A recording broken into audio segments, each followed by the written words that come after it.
everyone. Welcome to So What, the Marketing Analytics and Insights live show. I am Katie, joined by Chris and John. How's it going, guys? Hello. Oh, you're going to try to do a repeat of last week. Yeah. See if I can get the virtual five going. Yeah, nope. Chris left you hanging. That's the way normally way high five works with us. It's always just like. This week we are talking about how to use generative AI to audit content marketing. So this came up because last week in our Trust Insights newsletter, if you're not subscribed, you can subscribe at trustinsights.ai/newsletter. Chris did an experiment where he was going through, I think it was the content on your data diaries, and sort of to audit it, see sort of what it came up with in terms of categories, where there were gaps. And I said to you, duh, of course, now I want this for everything on our website. And so we said, great, that's what we're going to do for the live stream next week. And so what we're going to do is show you how to use generative AI to audit your content marketing, how to build prompts to process and categorize that content, and how to build a plan with generative AI for the next phase of your content marketing. So, Chris, since this was something that you came up with, where would you like to start? I'm gonna start by saying a good chunk of this you can't do with generative AI. Surprise! You know what? I like that because, and the reason I say I like that is because as nice and as expedient as generative AI is making a lot of things, it's not the right solution for everything. There are things that you still have to do other things. And, I'm guessing that perhaps that might start with something like going through the 5 Ps to figure out what it is you're trying to do to see if generative AI is the right platform or if there's something else. Exactly right. So, Katie, I'm going to push that right back to you and say, with purpose, what are we doing? Why are we doing this? Why am I here? Well, if you would like the existential answer, then I think that we should do that on another show. But for the purpose for today is what I want to know is, so let me back up a little bit. When we started Trust Insights about 6 years ago, surprisingly, we did not have a strategy or a plan for everything. A lot of it was just kind of winging it, getting stuff set up. And I feel like a lot of teams and a lot of companies find themselves in that position is let's just start doing something and we'll figure it out as we go. And we were very much the same. Now, 6 years in, we have hundreds, if not thousands of pieces of content that are sort of categorized in our WordPress site using tags, but the nature of what we do and the nature of how we talk about things has evolved, but those tags, that categorization system hasn't. And so what I want to be able to do is take a look at our content as a whole and figure out what pieces belong in what buckets. And some pieces aren't tagged correctly either. And so I want to see what are the different categories of content that we have, recategorize them on the back end so it's cleaner user experience for the user, and then find out what the gaps are or where we need stronger content for different areas. So that's a very large user story. But as the CEO, I want to understand what content we have and what the gaps are so that I can create or amend the existing content. Got it. Okay, that's helpful. So to do that, we have to get the data. We have to get the content.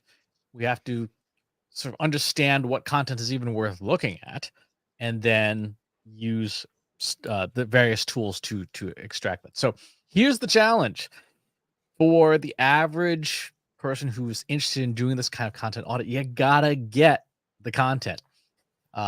For us, our website is hosted by it's hosted on WordPress, right? So that theoretically should make things easy. So what you would want to do, the first step would be to get the actual content.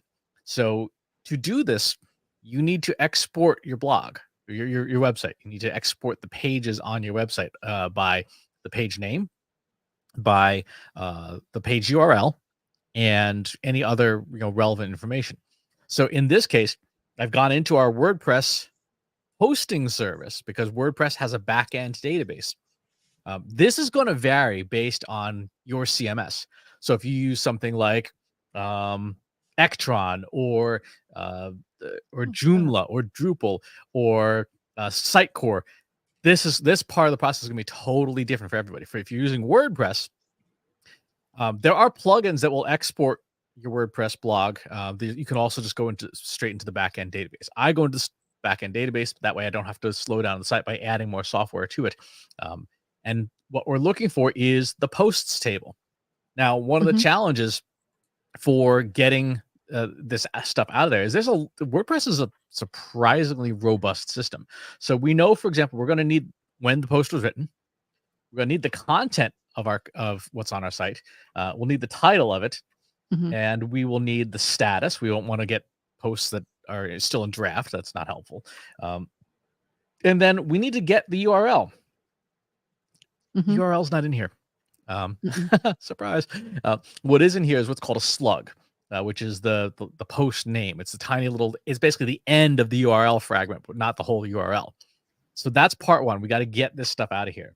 And so if we were to do that, we would say something like select. We want the post date. We want the post title. We want the post content. And we want the post name. So those things from this, where the post status is published. And post type. Oh, there's two different types of posts. Post type equals page, or post type equals post, because there's a bunch of other things in WordPress that are not that. They're like, sliders and carousels and all these other things. Sure. So now we've got the content that we need. This has to get exported into a CSV file. So we're going to go ahead and do that. And this is 1,575 pieces of content. So we have a very robust content marketing. Which is good. That gives us a lot to work with. That does. It also, I'm going to guess, based just on the size of the rows alone, it's not going to fit in any generative model, even the newest ones. I mean, that is a lot of content. In fact, let's just take a quick look here at just how large this file is. It is 25 megabytes. And it is... Wow, that is a big old file. 26 million characters. We have done a lot of foaming at the mouth in 6 years.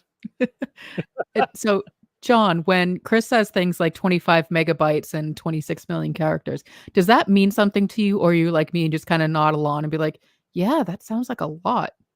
There was an old adage that I picked up somewhere along the way. 1 megabyte is like a 4-foot or 5-foot stack of paper.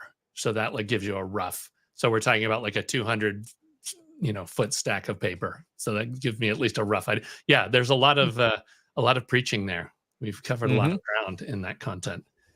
There is. There's also one other minor problem here, and you can probably see it on screen. The content of our posts is in HTML.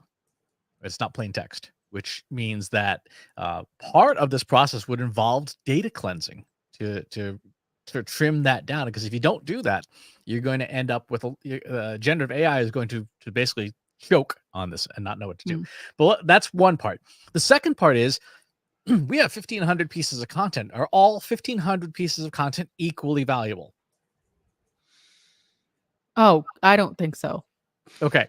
I would say, honestly, if we need to break it up, then I would say let's, if we've been around for 6 years, for example, let's take it in either 2 or 3 year chunks. So I would say we could deprioritize the first 3 years. Not that the data or the content is bad, but I'm guessing it's not going to be as strong or as relevant as it is in the past 3 years. Should we do it that way, or should we do it with like page views and see what content's been the most popular? I think you could do it by page views. My concern there is that there's strong content that probably wasn't categorized correctly or promoted correctly. And that's part of what I want to be able to fix. Okay. So if we wanted to bring in page view data, that is also not stored in WordPress. That is stored in our friend Google Analytics. And so part of our remit then would be to go into Google Analytics and get that data out. So that would necessitate going into the Google Analytics API. Well, you can do it in the Explore Hub if you like suffering, or you can do it through the API and say, give me my page URL and the number of sessions and the page title for each of these pages. And so that gives you a data frame, a spreadsheet that looks like this.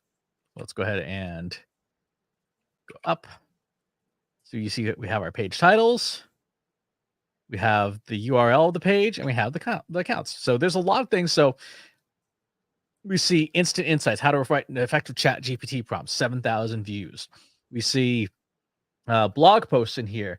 We see old newsletters. We see disclosures of copyright. So there's a lot of different chunks of content from our websites, and we have the views for that. And of course, this is very much a power law distribution, right? You have the top 10% gets like 80% of the 90% of the page views, and then there's a whole bunch of nothing on the other end. So now to do what you're talking about, Katie, we need to blend these two things together. So let's go ahead and we're going to get our posts and our GA data.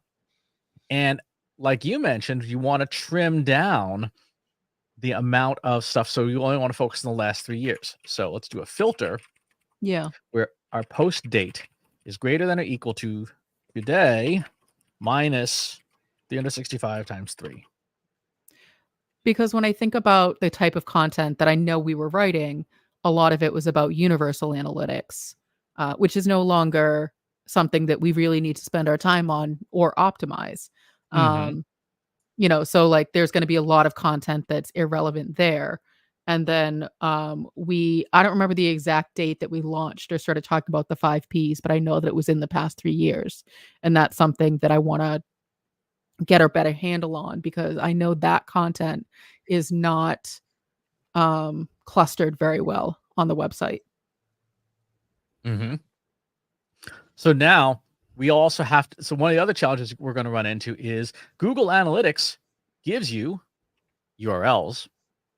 Our WordPress data does not. So we have to match up the last part of our WordPress URLs with our not at all formatted the same Google Analytics URLs. And to do that, I had to write some extra code to basically monkey around with it. So after all is said and done, you also have to remove the HTML, which we did here, just saying strip anything out that's a tag. And let's filter. The page should have at least 2 views in the last 3 years. If it doesn't have at least 2 views, then something's gone wrong. That leaves us with about 789 pages of stuff.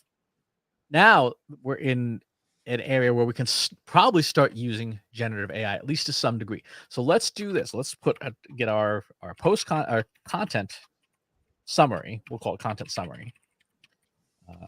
We'll take our unified table, and we're going to let's do select. Let's start just with our post titles. I know you said you had to write a little bit of extra code, but is this theoretically something that if you were savvy enough, you could do with lookup tables in Excel? You could do the unification of the 2 tables. Yes, you can do that with Excel. Removing HTML tags from text, unless your name is Oz du Soleil, probably not. And that's sort of a LinkedIn joke. Oz is one of Microsoft's MVPs for Excel. He is an Excel deity. Short of that, I don't know any way of having Excel remove HTML from cells contents. And I'm guessing you'd have to bring it into a tool like BB Editor, Text Wrangler, and do some magic there maybe, and then bring it back into Excel. You could probably do it in Visual Basic. I write code in Visual Basic to do that. Okay. I'm not going to write code in Visual Basic. No. I always like to try to give other options to people who are watching this who may not have these specific tools at hand. A comment, could AI remove the tags? Yes, AI can. Here's the thing, though, and this is really important. generative AI can do stuff like that. It's a language-based task, but it is an incredibly expensive operation because generative AI itself is computationally very expensive compared to a classical way of doing it, which is regular expression. So this, in this case, what we're saying in this piece of code here is if it's between these two braces, the pointy braces, get rid of it, right? And that takes a nanosecond for this to process hundreds of posts, as opposed to trying to feed it to generative AI. Yes, it can, but it's not a good use of the tool. Oh, you know what you could totally do there is do an AI prompt and say, give me a Visual Basic query to strip HTML. Exactly. And then that you could still do that within Excel. I mean, I used to think I was great at Excel, and then I met a person who used Visual Basic in Excel, and I was like, oh, I actually don't know anything about Excel. So, all right. So now what we have done is, after all that, we now have a list of over 700 different pages that have just the page titles in them as a starting point. We could do this format to this page title and the content of the page. Now, that would be a little bit larger of a file, but that would give generative AI a lot to work with. This is about 5,600 words. So that's not too terribly bad. Let's do a version that has the full Monty, if you will. Content full. Select post title, post content.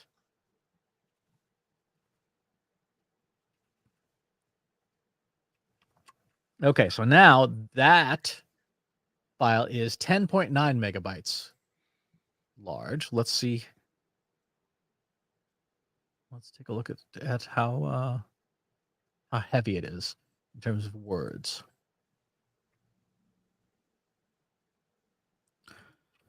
It is 1.9 million words. So that's still not going to fit in a generative model because they can hold about 700,000 words at a time. So even by filtering down to the last 3 years, it's still a good amount of text. So we have two forks in the road we can take right now. We can start working with just the titles to see just broadly what categories there are, or we can try and slim this down more. I would slim down and remove the newsletter and podcast because those come in as posts. And I know that we've been repurposing the content from the newsletter as posts. So it'll be duplicative if we keep that in there. So anything that's marked as a podcast or anything that's marked as a newsletter can get. that is crazy, though. You're still talking about like 18 or so books worth of stuff. I mean, have you ever heard Chris and I just rant for hours? Words pile up over years. We're really good at it. I mean, John, how many reams of paper do you think the Marketing Over Coffee site is? You know, the thing with the Marketing Over Coffee site, last time I did an export, I went through and it was like only about 20 or so percent, 25% was evergreen. You know, the majority of it was all topical news. You know, it's like nobody could give a single care about how to get your MySpace profile optimized right now. You know, those podcasts are on the dead pile. I'm surprised by that. I'm surprised. Actually, I'm surprised it hasn't made like a resurgence with everything else going on in social media. That MySpace guy is like, I'm here. You thought I was bad. You have to meet the other guys. Okay, so that narrowed it down to 1.1 million words. Now, you want to know what the other large category is that creates an enormous amount of text? The weekly live stream. Yeah, we can take that out too. Okay.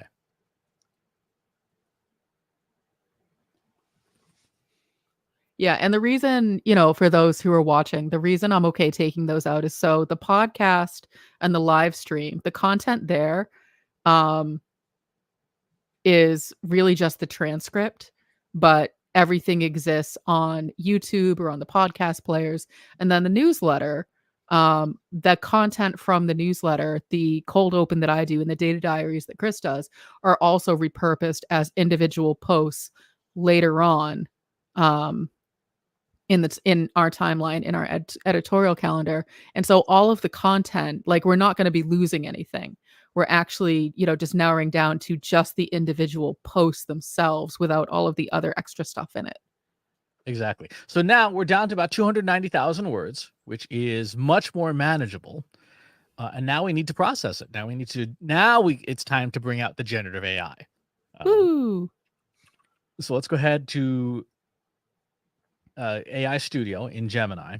And the reason we're going to use AI Studio is because this is a lot of text. The consumer version will simply not handle this. So what we want to do is we want to categorize this, right? So Katie, give me some thoughts about how you want to categorize this text. Well, I mean, there's some basic categories that I think. So it would be, we want 5 Ps, we want AI, we want marketing, and there's going to be some overlap, but like I want to make sure we have like the basic. I'm thinking about our services, and I want to be able to categorize our content and say, here's everything we've written about as it relates to our generative AI for marketers course, for example, or our AI consulting services, or you want us to do a 5P audit. Here's everything we've written about it so that you can better understand what it actually is. Does that help? Okay. So we should get a list of our services.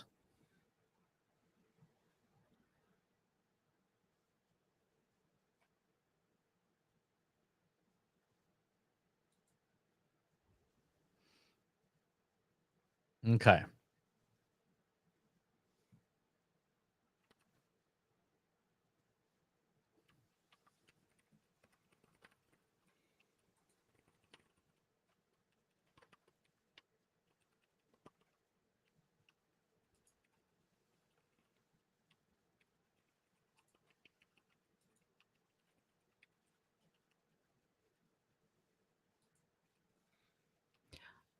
I couldn't see the whole prompt. Did you list the 5P framework in there specifically? It's in there, yes. Okay, thank you.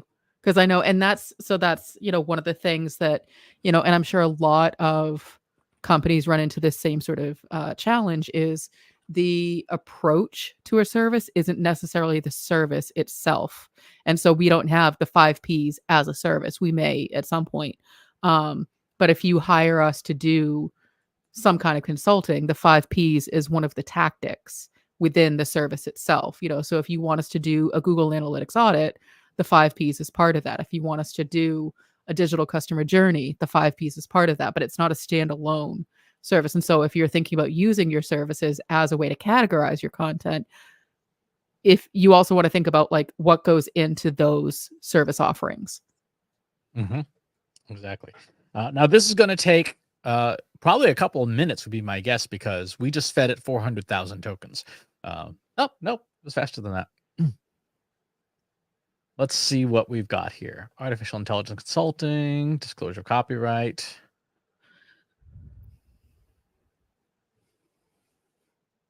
Oh, wow. So it's going to go through and try to align the different pieces of content with the categories. That's A, useful, but B, Yeah. wow, it's going to be a while. Okay. So John, what are you doing this weekend? So reading War and Peace and Dark Tower on audiobook. But I do think that it's a useful exercise to see, because one of the things that we talked about internally as our company is our goal for this year is to be more focused. There's a lot of things that we are subject matter experts in, but not all of the things that we're experts in translate into services. And so are we focusing our content enough to better support the services that we do sell? So I think that this, even though it wasn't our intention to do it this way, is a very useful exercise. It is. I do see a few things from a data quality perspective here that we should do for the next run, one of which is remove thank you pages, because we don't need those in here. Makes sense. But to your point, it does also bring it does highlight the different types of content that fall in these different categories and stuff. We would have the way I would do this at scale in production is not to do it in a web interface like this, but actually to do it in Python code, so that each post we fed in individually and say, here's the list of categories. pick the category that fits best, and then have the data spit out of the Python script into a database that you can then analyze. That makes sense. Because what I'm thinking in terms of, so once we have these categories and once we clean up things on the website, I'm then thinking forward to someone like John who gets asked questions. Well, what are your AI capabilities? You say you're experts. What does that mean? Well, wouldn't it be great if he could just point to, one cornerstone content page that has all of our AI content listed and linked in one place? And so you don't have to search through the site, and the search on our site, quite honestly, doesn't exist. So you can't search our site for all of your AI content. But from the AI services page, I could link to the cornerstone content that lists all of our AI related content, or, whatever the topic is. And so when you're asking me at the start, like, what's the purpose? That's the purpose, is a better user experience to help demonstrate our capabilities, because we write about these things all the time, but there's no narrative that, really connects everything. And so I want to be able to do that a little bit more cleanly so that it's, better understood by someone who's coming to our site. Like, what do you do? How do you do it? You say you've been doing AI for a decade. What does that look like? How deep is your knowledge actually go? Or are you just saying that I'm an AI expert because it's, the trendy thing to do now? Exactly. I hit stop because I think otherwise it might keep going for quite some time. However, the next step, which what you said in the statement, I think is useful, which is to say, well, what content haven't we created that'll in our various services? So the way to do that, let's go ahead and bring in another file. I'm going to go into Google Drive here and choose ICP and bring in our ICP, which we have done in previous episodes. Yeah, if you're looking to get a better understanding of how we built that ideal customer profile, you can find that on the So What playlist at our YouTube channel, which is at trustinsights.ai/YouTube. We did that a few weeks ago. I actually sent that video to the director of the shelter that I volunteer at, because she's really curious about generative AI, and she immediately put it to use and started building out things. It was actually really impressive, which I also give credit to us for doing such a good episode. Well, so what I just asked is review our ideal customer profile, which I brought in. It's in Google Docs, so it went straight in. And I said, based on our ICP and the content we have produced, what content have we not produced aligned with our services that our ICP would find most valuable? So now this is a fairly complex reasoning task. We're effectively saying, here's what we have, here's who we made it for. What haven't we done that we should have done that this person would this type of person would take find value? And it's the content gaps for our profile based on the massive amount of industry content. We have industry specific content, of course, which we've talked about. In fact, we had a whole issue of our newsletter devoted to identifying which industries we should even be talking about. Hence last week's show on agencies.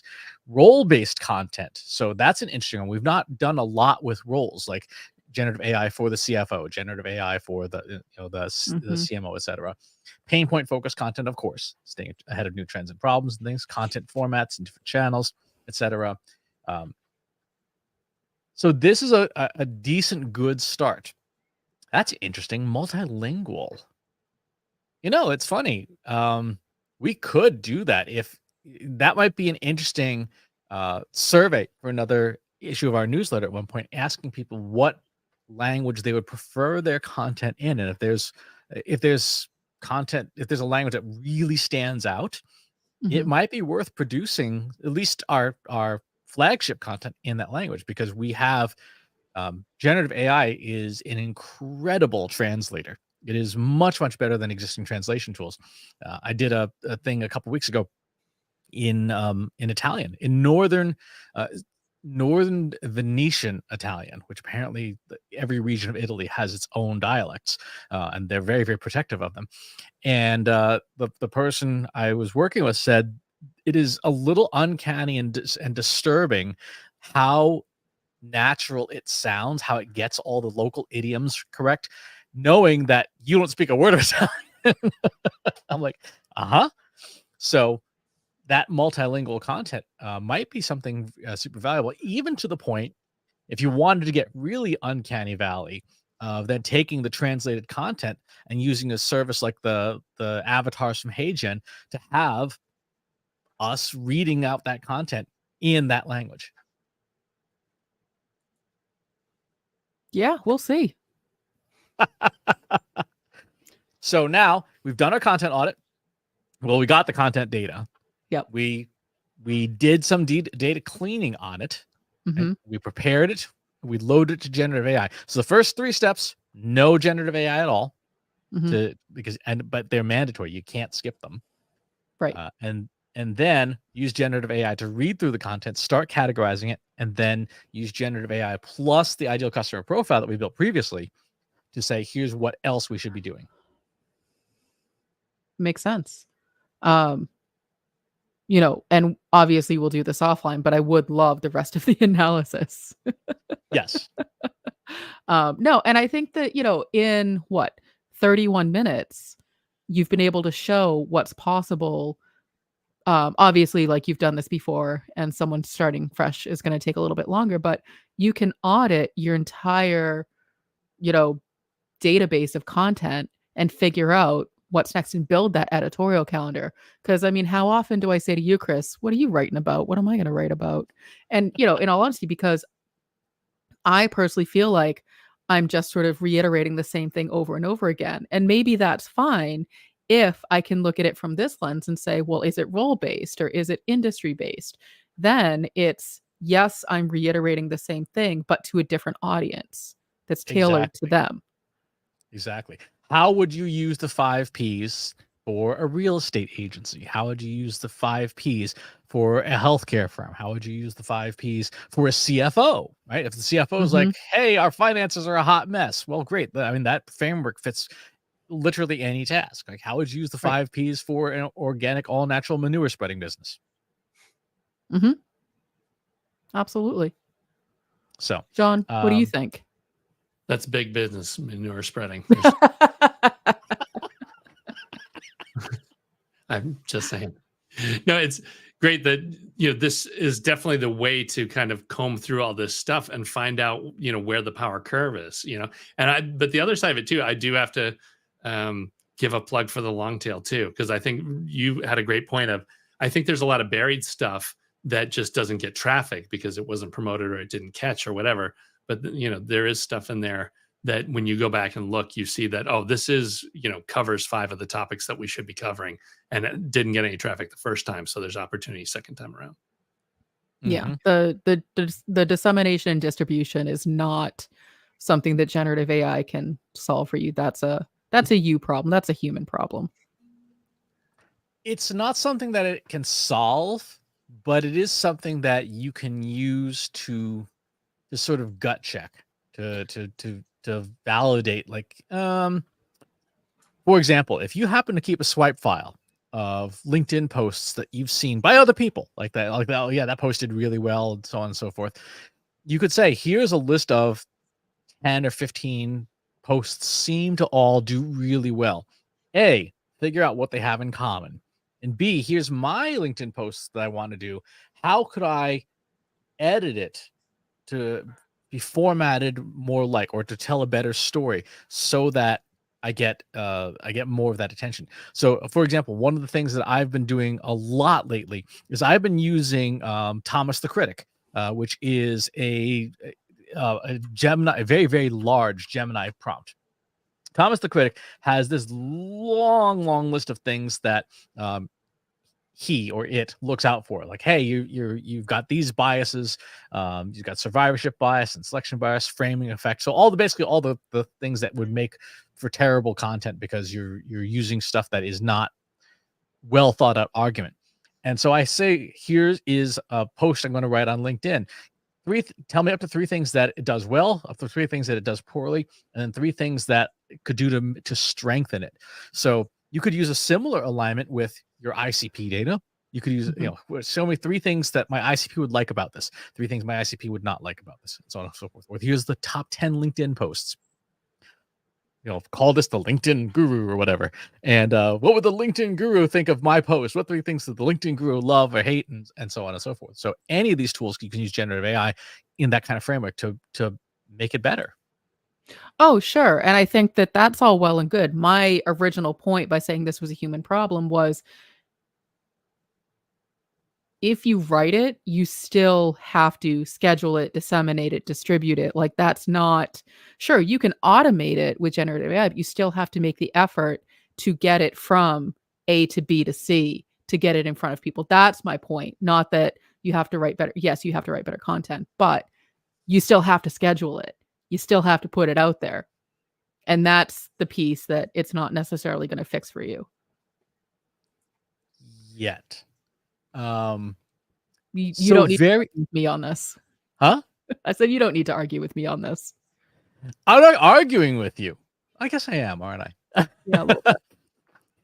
Here's a sneak peek at the future. This is a framework called Crew. Is crew.ai, and it's available on GitHub. It's totally free. What Crew is essentially agent network software. And as you can see here, this is a Python script that creates multiple AIs. And in this case, there's a researcher and a writer. And the researcher does one task, the writer does another task, and so on and so forth. So you might have down the road a social media poster. You might have a reviewer. You might have an author. And you might wire together in a code-based function the various tasks that a social media manager might do to create and post a highly effective LinkedIn post. And you might just hit go on this script. It might give you one thing and say, wait for human approval. And then using the APIs of your favorite social media management software might just go and do the thing for you. So that's not available today, but it's very, very soon. Sure. I think that that's interesting. And my original point was still that just because you write the post and put it on your website, that doesn't really count as dissemination because Sure. you still, the human, you still need to set up that AI version of, posting to social, whatever it is. So it's still a human problem because it still needs to be set up, even if it's something right out of the box that WordPress is like, and just click this button and it will immediately post it to social. Great. You still got to click the button. That's my point. My point is that's the human problem is that generative AI is all well and good, but someone still has to set it up. True. Very true. And that someone, if it's not you, that someone can be us. That someone is John Wall. Come to us. We'll solve all your AI problems. It's just that easy. All right. So I think we covered the basic content audit. I would encourage folks to use tools like Google Analytics. Get to know your CMS because you're going to need to in order to export your content out of it. And then get comfortable with some of the data wrangling. Again, you can use generative AI to write Python code to process your data. So you absolutely can have it do that. And that will work pretty well for you. And then you can use generative AI to analyze it and to make suggestions for it. But to where we started at the beginning of the show, this is not something that generative AI alone can do because it's not purely a language problem. It is a series of problems, as one complex set of tasks. Yeah. I think that that's a good point to end on is that, generative AI is sometimes part of the solution, but not always the whole solution. So really go through your upfront requirements gathering, figure out what it is you want to do, use the 5 Ps, do some user stories, and then you can pick out which platform is best going to solve your problem. If, for example, you're someone who's really good at Visual Basic, then use Visual Basic instead of trying to write Python code, for example. Exactly.